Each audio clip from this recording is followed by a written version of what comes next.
यह कहानी है एक छोटे से गांव की, जहां जिंदगी शोर नहीं करती, लेकिन हर सुबह उम्मीद लेकर आती है। रामू खेत में हल चला रहा है, सीता घर में चूल्हे पर रोटी बना रही है।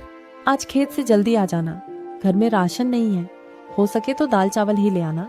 आज मेहनत ज्यादा करूंगा, दाल चावल भी आएगी और सब्जी भी। अच्छा, अब मैं चलता हूँ।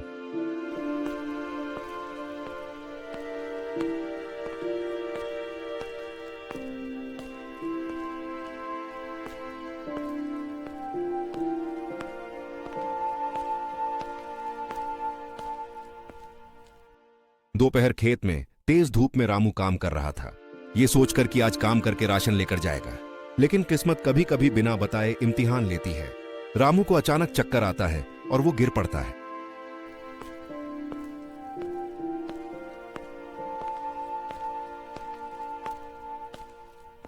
अरे रामू, क्या हुआ? तुम्हें उठो। सब मिलकर रामू को घर लाते हैं। डॉक्टर रामू का चेकअप करके कहता है, रामू अभी बहुत कमजोर है, अब रामू कुछ महीनों काम नहीं कर पाएगा। सीता का चेहरा उतर जाता है।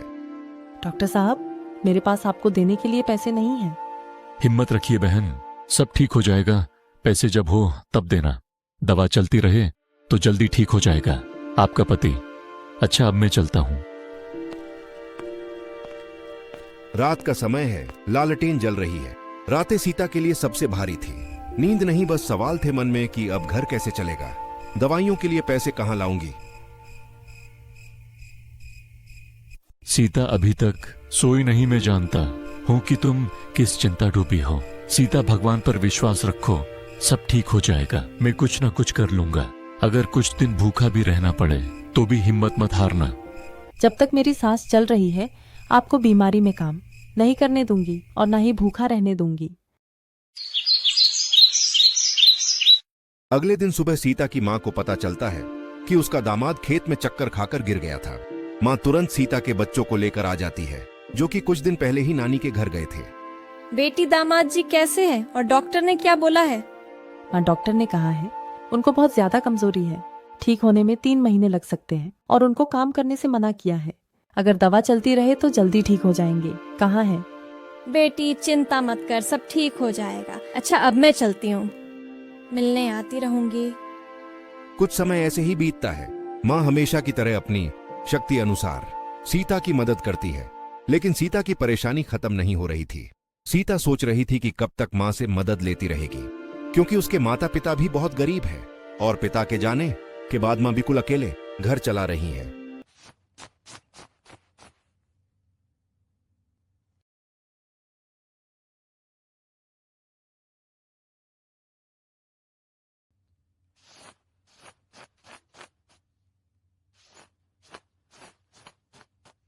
माँ, भूख लग रही है, कुछ तो ला खाने के लिए। हाँ माँ, मुझे भी भूख लग रही है। घर में तो बस थोड़े से चावल, थोड़ी सी उड़द दाल और थोड़े से मूंगफली है। इस सामग्री से क्या बनाऊं? घर में सब भूखे हैं। राम जी को वैसे भी बहुत कमजोरी है, खाना नहीं खाएंगे तो ठीक कैसे होंगे? क्या करूं? दाल चावल तो नहीं बन पाएंगे। अरे हाँ, इस सामग्री से मद्रासी भाभी ने मुझे डोसा बनाना सिखाया था, यही बना लेती हूँ। सीता चावल और उड़द दाल को 3 घंटे भिगोकर उसे पीसकर पतला घोल बनाकर तवा पर डोसा बना लेती है और मूंगफली को तवे पर भून लेती है। मूंगफली का छिलका हटाकर उसमें हरी मिर्च, जीरा, नमक और थोड़ा पानी मिलाकर चटनी बना लेती है। सीता सबको डोसा प्लेट में परोस कर देती है। सब जैसे ही पहला निवाला खाते हैं, सबको डोसा बहुत स्वादिष्ट लगता है। आज से पहले घर में कभी डोसा नहीं बना था, सब पहली बार खा रहे थे। सब बहुत मजे से खाते हैं। बच्चे और पति तारीफ करते हुए कहते हैं, डोसा कितना अच्छा है, मुझे बहुत स्वादिष्ट लगा, कितना क्रिस्पी है। हाँ माँ, बहुत स्वादिष्ट है, मुझे बहुत अच्छा लगा। और ये चटनी कितनी स्वादिष्ट है, मुझे बहुत अच्छा लगा। आप ऐसे ही बनाना। सीता, डोसा बहुत स्वाद बना है, तुम भी हमारे साथ में खाओ ना। सीता सोचने लगती है कि सादा डोसा ही इतना स्वादिष्ट है तो मसाला डोसा कितना स्वादिष्ट होगा। क्यों ना मैं एक डोसा का ठेला खोल लूं। इस जगह और कोई डोसा का ठेला भी नहीं है, लेकिन पैसे कहां से आएंगे?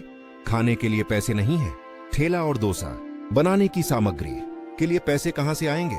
तभी सोचते सोचते सीता को याद आता है उसकी शादी में सीता की सास ने सोने के झुमके दिए थे। इन झुमकों का 15,000 से ज्यादा नहीं मिलेगा। सेठ जी कम से कम 20,000 दे दीजिए। ठीक है सीता बिटिया, मैं तुम्हारी परेशानी समझता हूँ। सोनार सीता को पैसा देता है। सीता पैसे लेकर चली जाती है।